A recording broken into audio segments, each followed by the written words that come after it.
It's been 20-something years since Frank Stella became fascinated with the idea of turning smoke rings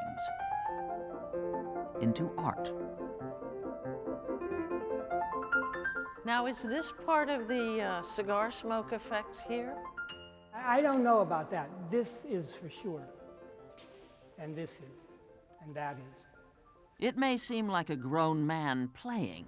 This is a dog toy. But this grown man has been in the forefront of American art for nearly half a century. That's hollow.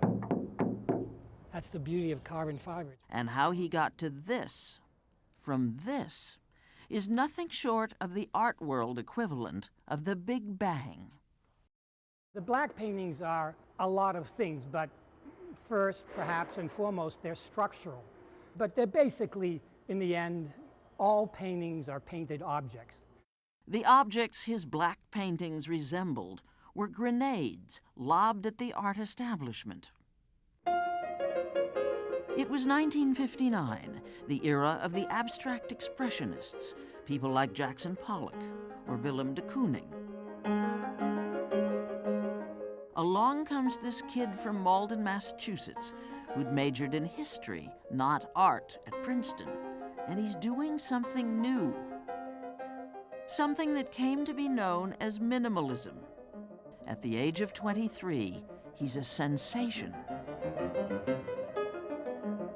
Pretty soon, though, he starts pushing the boundaries. The flat paintings gave way to layered collages, which turned into these, which Stella calls painted reliefs.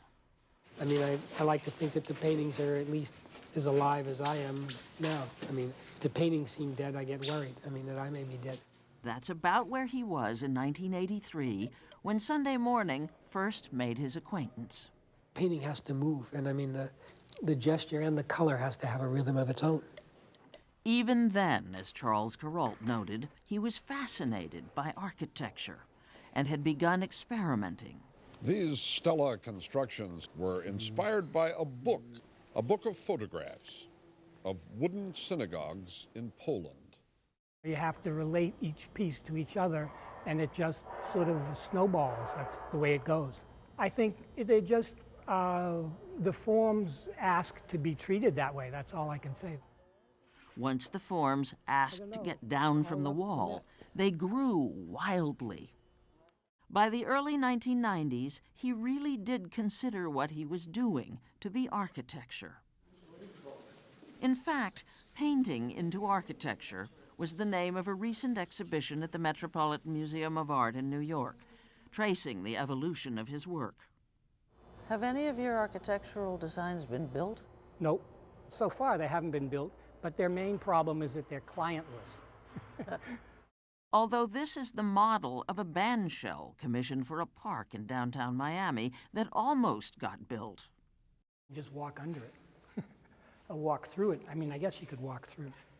All this movement, this sort of swirling, what are we supposed to make of that? They're all a version of the hat. Hat? He's talking about the cheap beach hat he bought long ago in Rio de Janeiro. It's everywhere in his designs. And here it is in extra large, being hoisted into place in 2001 outside the National Gallery of Art in Washington, D.C. The reaction? What passes for bliss from Frank Stella. Look, it's a miracle. I don't know what else to say. I mean, I didn't expect it ever to get this far, and I didn't expect it ever to get here. But I'm not unhappy with the results. The name of the sculpture, all 10 tons of it, is Prince Friedrich von Hamburg, after a play and an opera. If you look for the connection, forget it. And don't try to figure out why this is part of Stella's Moby Dick series, or why this is called K3 Scarlatti, after the music you're hearing. Frank Stella names his works after the fact for his own reasons. Where do the names that you usually end up with come from? Siberia. His famous cigar never far away. You know, I was just thinking that Stella patrols his 30,000 square foot pack rat's paradise of a workspace a couple of hours north of New York City. How long does it take to make a piece like this? well, it's very sad. It takes forever.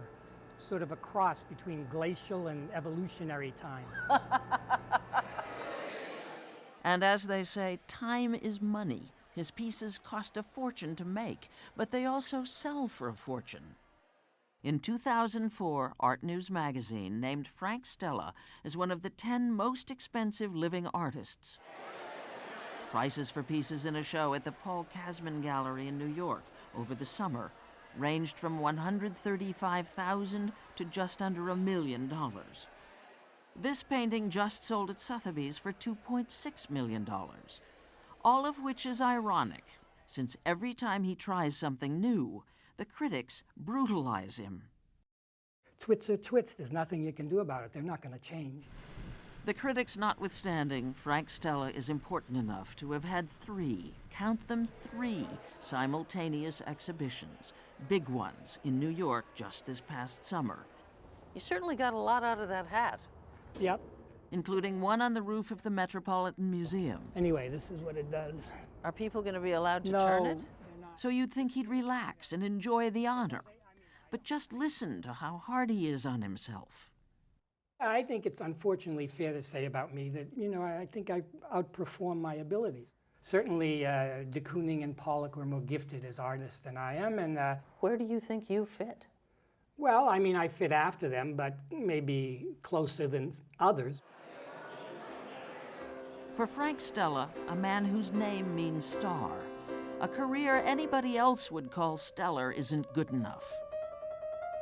At 71, he's still at work, struggling to please himself, still consumed with the exploration of space.